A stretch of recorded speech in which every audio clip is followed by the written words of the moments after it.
आपकी ये मंदिर वाली जो जगह है वो कितने एकड़ में फैली हुई है? 22 एकड़ में, 22। जिसमें 322 छोटे छोटे मंदिर हैं भगवान के। ओहो, माने भगवान का पूरा शॉपिंग मॉल ही सजा के रखा है। साइलेंस।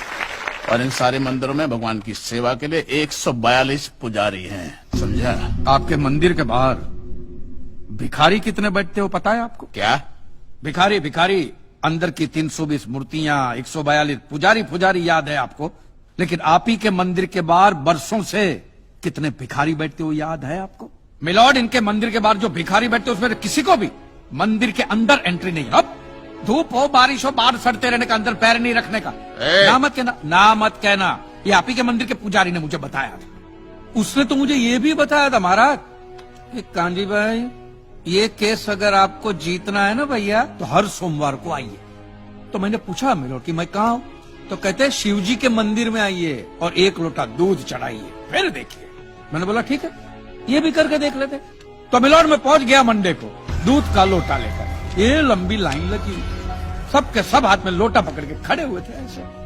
मैंने सोचा अंदर जरूर कोई दूध पीने वाला होगा, वरना ये सबके सब गधे थोड़ी है जो ऐसे लोटा पकड़ के लाइन में खड़े। मेरा नंबर है, मैं अंदर गया।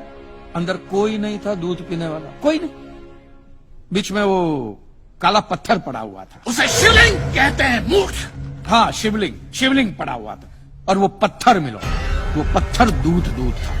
और वो पत्थर के बिल्कुल बगल में से छोटी सी पतली सी नाली में से वो सारा दूध बाहर की ओर जा रहा। मैंने बोला कि यस, बाहर तो कोई खड़ा ही खड़ा होगा दूध पीने वाला। देखा बाहर भी कोई नहीं था। वो सारा दूध मिलो उस नाली से निकलकर बाहर गटर में जा रहा। Total waste. और वो गटर को लग के एक भिखारी खड़ा हुआ था। बेचारा 4-5 दिन का भूखा होगा महाराज, भूख के मारे वो कांप रहा था। उसको शायद ये दूध ही पीना था, लेकिन गटर में से कैसे? तो उस भिखारी को मैंने मेरा दूध का लोटा दे दिया। और दूध पीकर उसने मुझसे क्या कहा पता है? भगवान तेरा भला करे।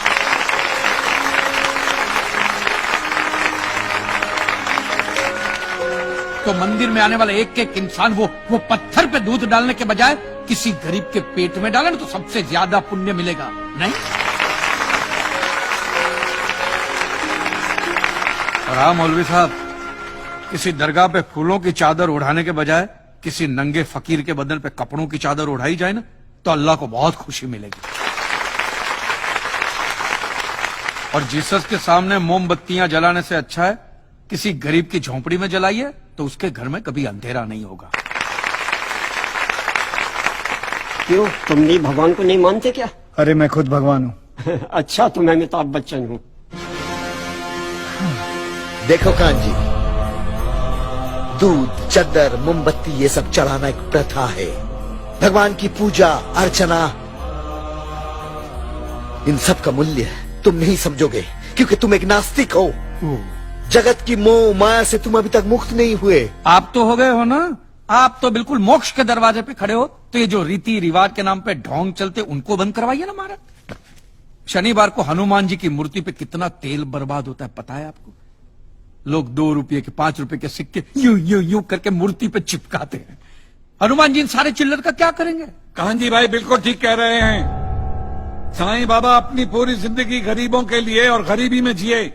जब तक वो जिंदा रहे तेल की एक एक बूंद के लिए दर बदर भटकते रहे, और आज उनके मरने के बाद उनके लिए करोड़ों का सिंहासन, सोने का मुकुट, किसके लिए बताइए महाराज। एक बात बताइए, जो भी भक्त भगवान की श्रद्धा से सच्चे दिल से भक्ति करता है उस पर तो उस परम कृपालु की कृपा दृष्टि रहती है ना?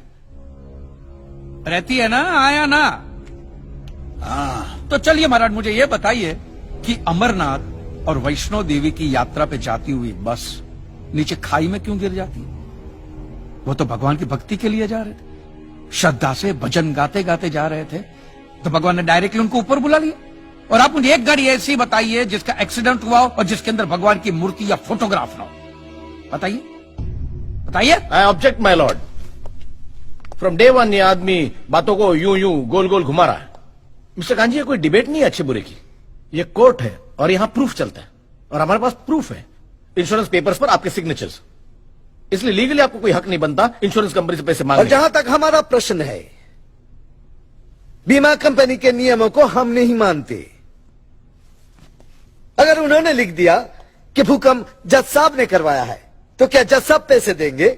इसी तरह पॉलिसी में भगवान का नाम लिख देने से भगवान पैसे देने के लिए प्रतिबद्ध नहीं होते। अगर आप चाहते कि भगवान आपके पैसे लौटा दे, तो ये प्रूफ करो कि ये भूकंप भगवान ने किया है। किया ही है ना? इन राइटिंग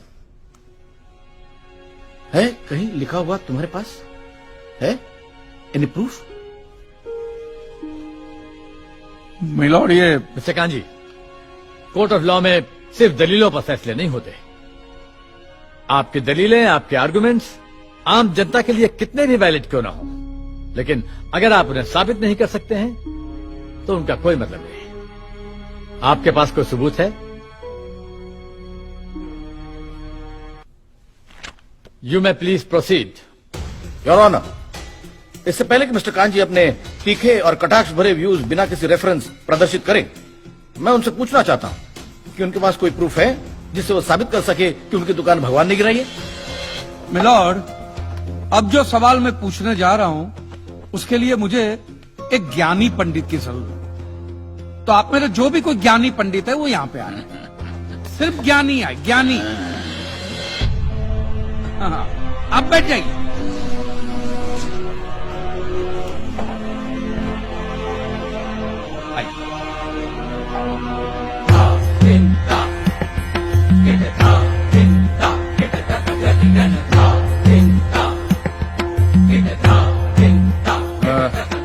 महाराज, आप जो पंडित लोग आपके प्रवचन में जो शास्त्रों की बातें करते हैं, तो शास्त्रों में जो भी लिखा होता है वो सब सही होता है?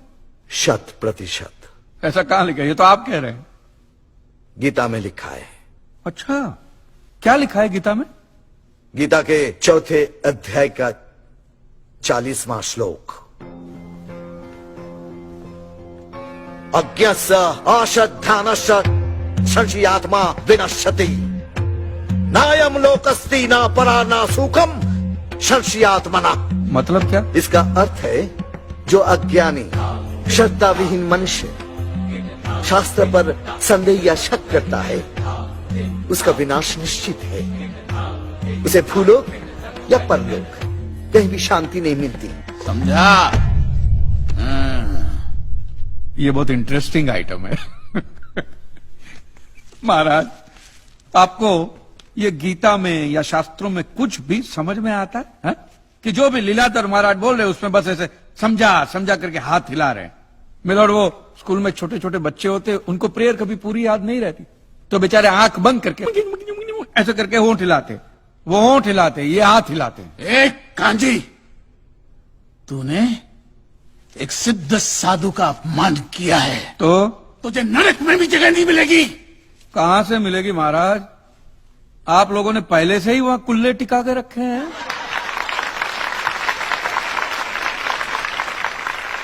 तेरा ये दुस्साहस नास्तिक!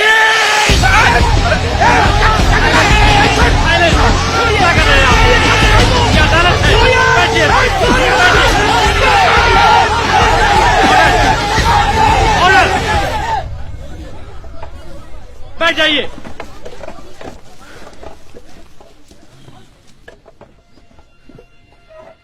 दुखेष्वनु द्विग्न मनः सुखेषु विगत स्पृह वितराग भय क्रोध स्थित धीर मुनि रुच्यते। अध्याय 2 श्लोक 56। अर्थात जिस मनुष्य के लिए सुख और दुख समान अवस्था है, जो भय और क्रोध से मुक्त है, जो स्थिर बुद्धि वाला है ना, वही सिद्ध पुरुष कहलाता है।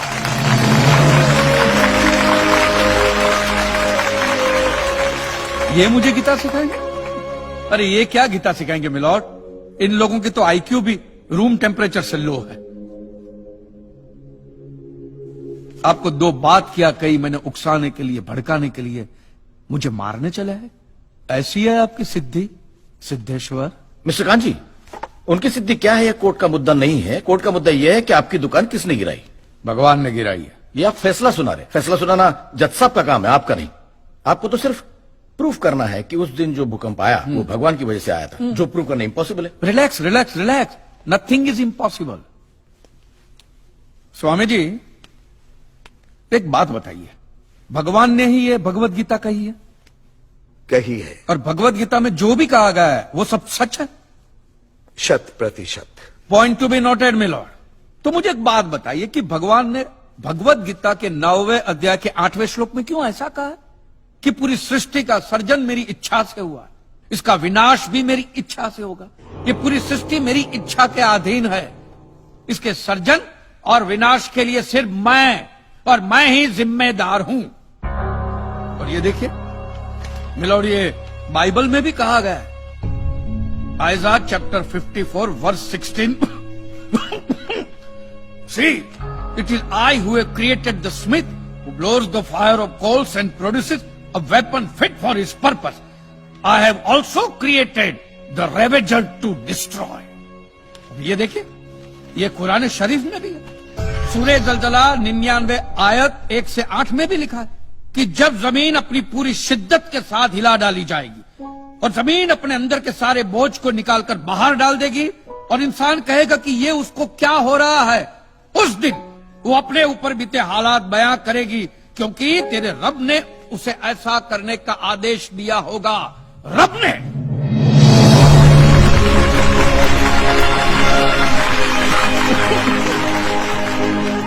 इन सारी बातों का मतलब एक ही होता है मिलोर, कि ये भगवान द्वारा किए हुए भूकंप से ही मेरी दुकान गिरी है। मतलब it is an act of God. ये सब ऊपर वाले की करनी है, और मेरे साथ साथ जिन लोगों का नुकसान ऊपर वाले की वजह से हुआ है उन सब के पैसे भी ऊपर वाला ही देगा। नहीं तो उनके collection agent. Your honour, mister Kanchi Leeladhar Swami को बातों में फंसा रहे हैं। सरदेसाई जी, क्या कर रहे हैं आप? अरे बोलने दो, उससे बोलने दो। अगर ये प्रूव हो जाता है कि भगवान है तो हम लोग पैसा देने से बच जाएंगे। अच्छा, पूरा दोष अब आप हम पर थोपना चाहते हैं। अपनी स्कीम से बचने के लिए आप भगवान का नाम नहीं ले सकते, क्योंकि भगवान पर सिर्फ हमारा कॉपीराइट है। कॉपीराइट? अरे 2 मंदिर क्या बनवा दिए? भगवान आपकी बात का मालूम है? खबरदार, हमारा संप्रदाय तुमको छोड़ेगा नहीं। क्या कर रहे हो? साइलेंस। रिलैक्स। आज तक तो मिलॉर्ड सिर्फ इतना ही सुनने में आया था कि भगवान की आरती होती है, आराधना होती है, यज्ञ वगैरह होता है। आज तो ये भी सुनने को मिल रहा है कि भगवान के कॉपीराइट भी होते हैं। भगवान के कॉपीराइट ऊपर वाले की ब्रांड बना दी गई इन्होंने। आज मुझे विश्वास हो गया है कि भगवान नहीं है, बिल्कुल नहीं है, हो ही नहीं सकता, क्योंकि अगर वो होते तो उसने आप जैसे पाखंडियों को तो कब का उठा लिया होता। मुझे जो करना था वो मैंने साबित कर दिया है मिलोड। अब इसका पूरा फैसला